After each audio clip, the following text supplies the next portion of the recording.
I will talk about how can you fix this problem or know how you can do that on your Shadowfy 2 app. So all you have to do, so you just click here on settings, click on it here.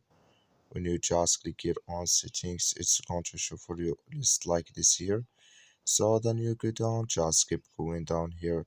So then you click here on apps here, click on it. So then it's going to take you to this list. It's going to show for you here a list like this. In here you're looking for uh, shadow fight to app, or just click on search, then here add shadow fight.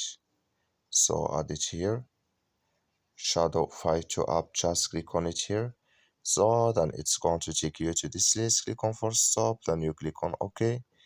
Then you go down, just click here on storage, come to storage list here, just click here on clear cache.